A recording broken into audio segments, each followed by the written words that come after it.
Yo busqué en la música esa libertad que solamente ella posee, una libertad que alcanza en un grado mucho mayor que ningún otro arte, al no hallarse sujeta al principio de imitación de la naturaleza, sino a una correspondencia misteriosa entre naturaleza e imaginación. En la música no hay otra ley sino el placer, y por ello no existe ninguna teoría válida para la composición. Solamente hay que saber escuchar.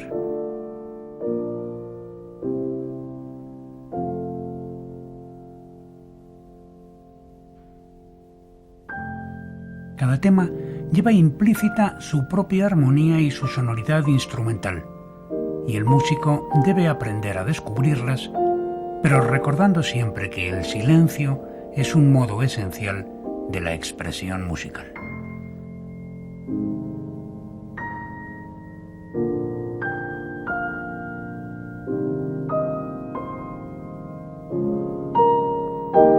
A los 80 años de su muerte, Claude Debussy se revela como el músico que más profunda y dilatadamente haya influido en la obra de sus sucesores. Una influencia que se manifiesta no tanto en la aplicación de unas técnicas compositivas concretas, como en una manera radicalmente nueva y diferente de pensar la música y de articular su desarrollo. Más allá de sus insólitas conquistas armónicas y de su deslumbrante imaginación instrumental, Debussy es el compositor que de un modo más radical haya enfrentado el problema de la forma. Cada una de sus composiciones posee una estructura particular que en muchos casos se desenvuelve al margen de las formas históricas. Una forma que no se impone a la materia sonora, sino que, por el contrario, crece a partir de ella. En la obra de Debussy, el sonido no se somete a una estructura, sino que la genera desde sus propias necesidades orgánicas.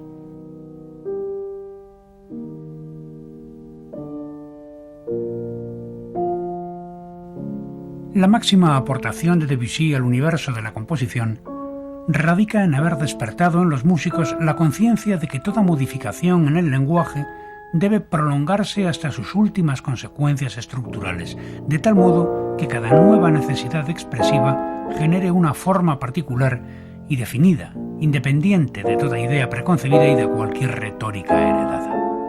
De este modo, Debussy es el compositor que de un modo más eficiente haya luchado por anular en la música el sentido del tiempo y el movimiento discursivo lineales. Debussy es el creador que de manera más lúcida y deliberada haya inscrito en su obra la idea de la modernidad como una necesidad estética prioritaria e irrenunciable, y en tal sentido es el padre indiscutible de todas las vanguardias.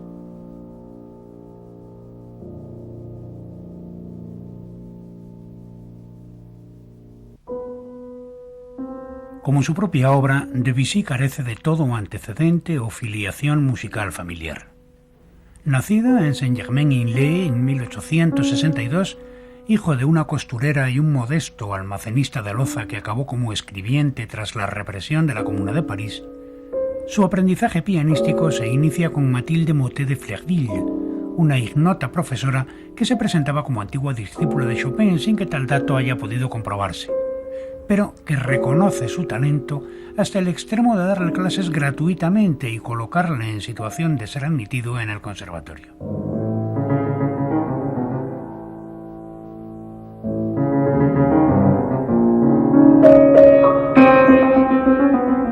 Los años de estudios serán para Debussy una fuente de frustración, tanto en la clase de armonía de Dijon, que desdeña su intuición para crear sonoridades al margen de las reglas académicas, como en la de piano de Marmontel, quien, y pese a sus fuertes reservas, le aprecia lo suficiente como para recomendarle, con menos de 18 años, para el empleo de pianista de cámara de Nadezhda von Meck, la mecenas rusa protectora de Tchaikovsky, la partitura de cuya cuarta sinfonía será el primero en interpretar al piano. Formando parte del séquito de aquella dama enigmática, culta y profundamente refinada, Debussy visita Italia, Rusia y Viena, donde llegará a conocer a Wagner y a Brahms en el verano de 1881, depurando su sensibilidad y ensanchando su horizonte musical.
A diferencia del gran visionario húngaro,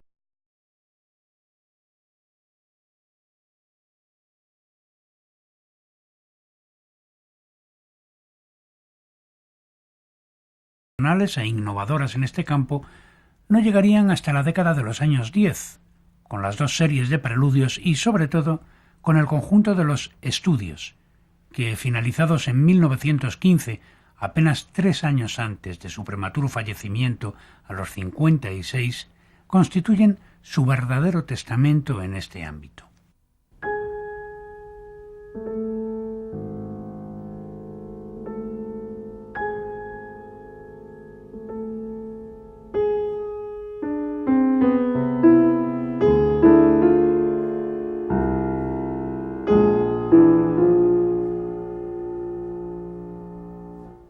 Una pieza como la titulada Para las sonoridades opuestas, que aparece en el segundo libro de la colección, desafía tanto el sentido de la gramática y los encadenamientos tradicionales de acordes como la propia función estructural de la tonalidad, remedando sonoridades de campanas o lejanos ecos de martillos de fraguas. Los agregados verticales de esta subyugante partitura no obedecen a otra organización sino a la que nace de su propia resonancia, con una autosuficiencia tímbrica que se adelanta 2 décadas a Anton Webern y 4 a Olivier Messiaen.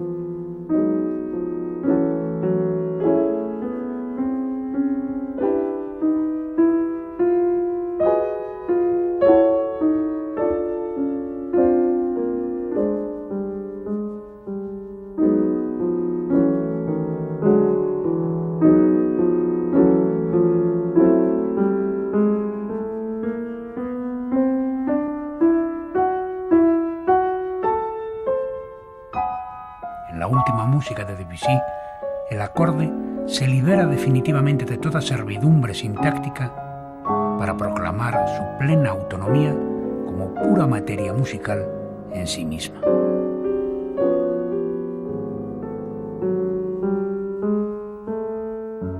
Como sucede en la pintura tardía de ciertos maestros del impresionismo con la imagen figurativa, el perfil melódico y armónico del piano de Debussy es tan solo un efecto de conjunto que amenaza con disolverse a cada paso, descomponiéndose y recomponiéndose en cada compás, una especie de infraestructura implícita que sobrenada por encima de una multitud de impactos coloreados e independientes. Música hecha de matices, de colores, de dinámicas mucho más que de notas, en la que la dialéctica tradicional entre consonancia y disonancia se ha desvanecido para siempre, y en la que el sentido del avance discursivo y temporal pareciera ramificarse de modo inagotable.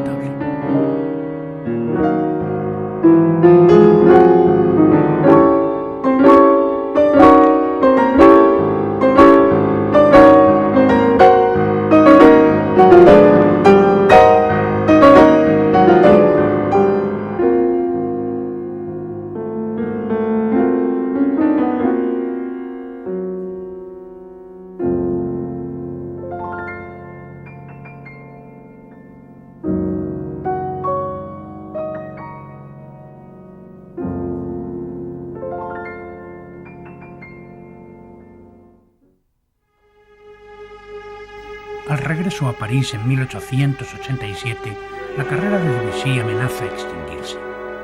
Se interesa escasamente por la actividad musical, aunque frecuente de modo asiduo los círculos literarios y pictóricos más innovadores. Sus múltiples lecturas de esta época fomentarán en él una sensibilidad literaria atestiguada más tarde tanto en sus punzantes escritos sobre música como en el exquisito sentido de la metáfora de que hace gala en los títulos de sus piezas pianísticas.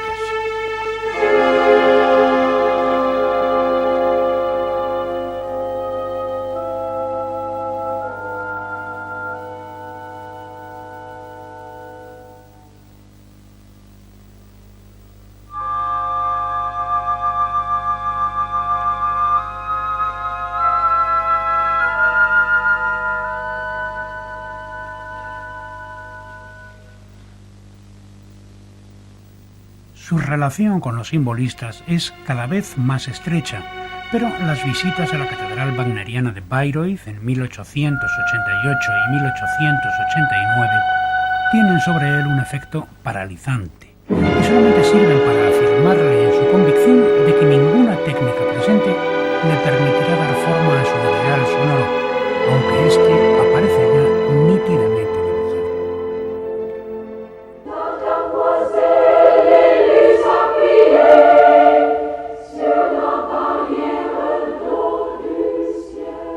Pero en 1887 había surgido ya su primera composición indiscutiblemente personal.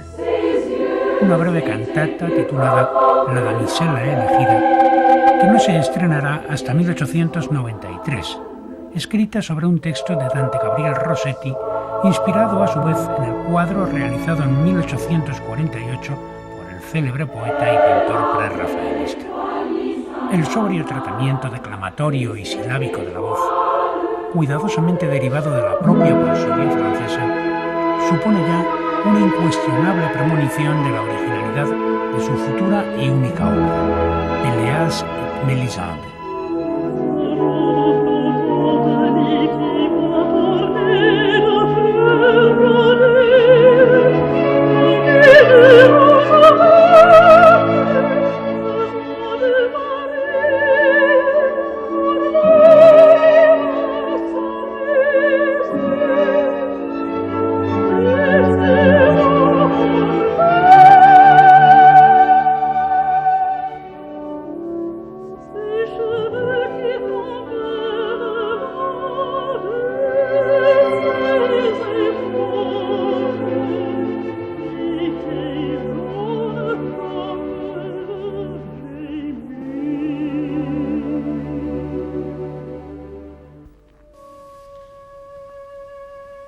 Ese mismo año de 1893 se inicia ya el afianzamiento de la trayectoria de Debussy.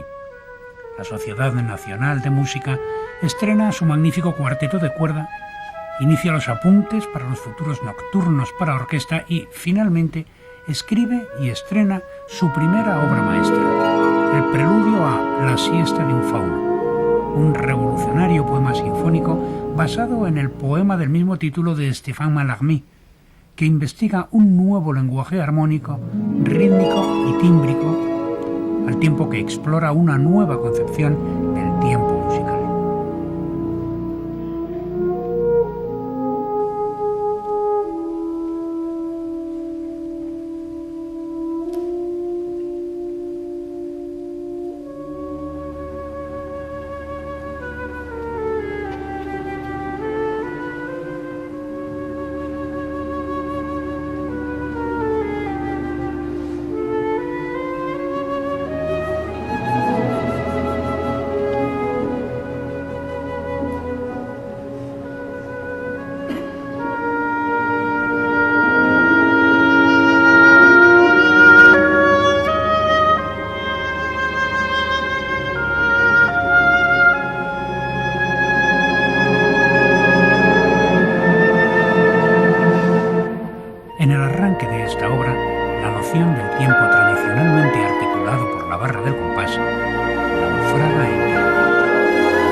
Pasa a un tiempo cuyas marcas rítmicas se han disuelto en una especie de oscilación continua. Debussy ha sido el primer compositor occidental que ha formulado una música que se desenvuelve no según un tiempo estriado, sino según un tiempo liso, una rítmica en perpetua fluctuación en la que resulta casi indistinguible no ya la simetría del compás, sino la propia oposición agógica entre rápido y lento.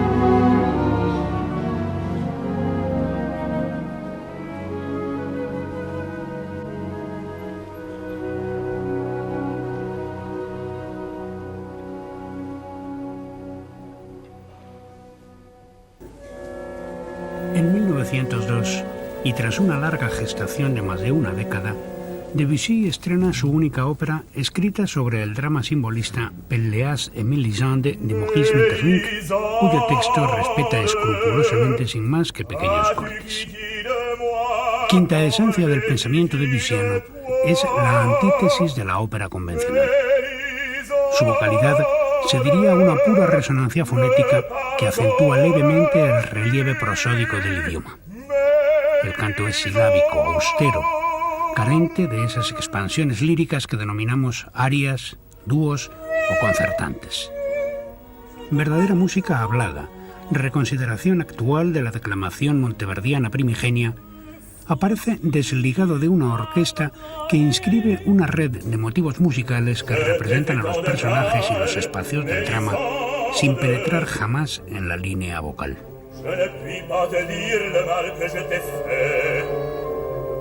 Je le vois si clairement aujourd'hui, depuis le premier jour.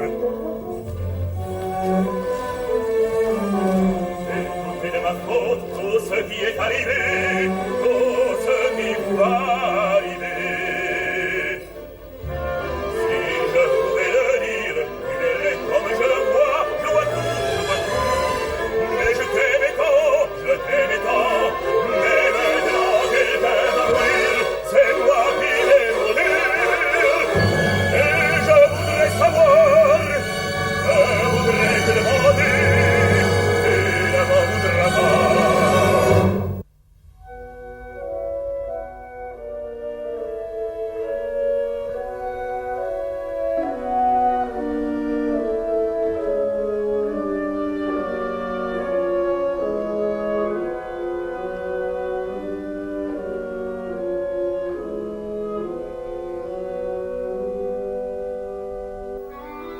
El problema de la rarefacción temporal será llevado todavía más lejos en ciertas partituras sinfónicas. 2 años antes de Pelléas, Debussy aborda su segunda gran obra orquestal, Los Tres Nocturnos, planteando una escritura que se diría constituida por pinceladas sueltas y sin relación, pura yuxtaposición de manchas coloreadas en la que, por momentos, se anuncia la desaparición de todo vestigio de melodía, armonía y ritmo en sentido tradicional.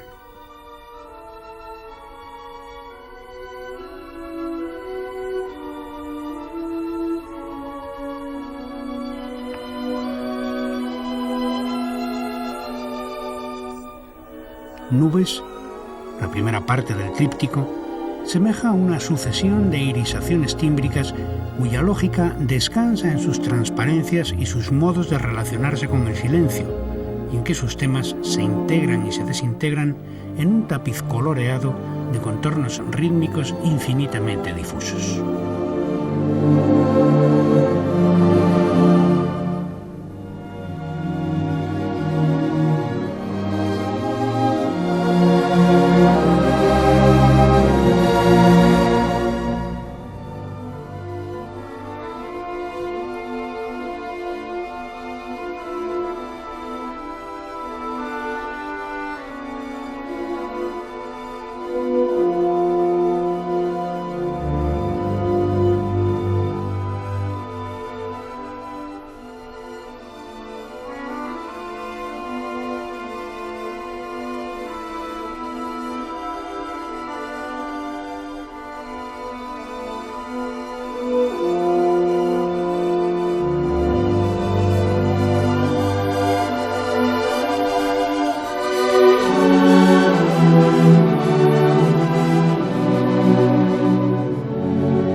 Juegos, la última obra orquestal de Claude Debussy, nació en 1913 con destino a un ballet de Nijinsky, cuyo argumento gira en torno a una difusa relación a trío entre un hombre y 2 mujeres en una pista de tenis, en la profundidad de una noche horadada por grandes reflectores eléctricos.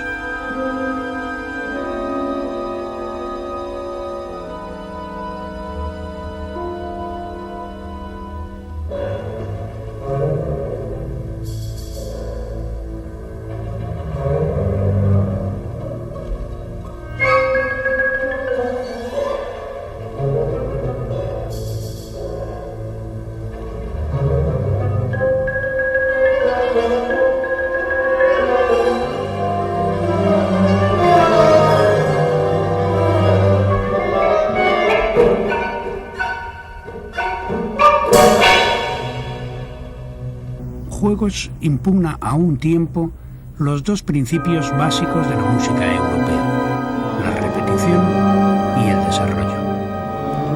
De la treintena larga de motivos presentes en la partitura, ninguno regresa sobre sí, saturando momentáneamente el espacio sonoro antes de disolverse en el sucesivo, en una serie de transiciones en perpetua evolución. Con juegos se abre definitivamente la puerta de la música futura. Una música sin normas ni fronteras, en que la idea de escuela aparece como un escandaloso anacronismo.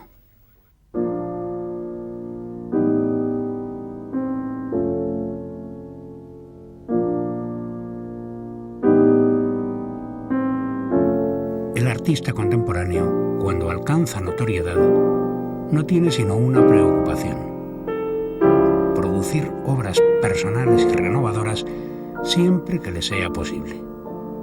Esa preocupación le impide crear una gramática propia lo suficientemente consistente como para producir discípulos. Así sucedió con Rameau o con Wagner y con todos los demás.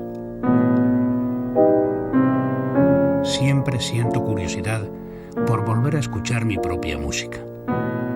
Siempre encuentro cambios en ella y escucho muchas cosas nuevas que me hacen reflexionar. La realidad es que me interesa más mi propia música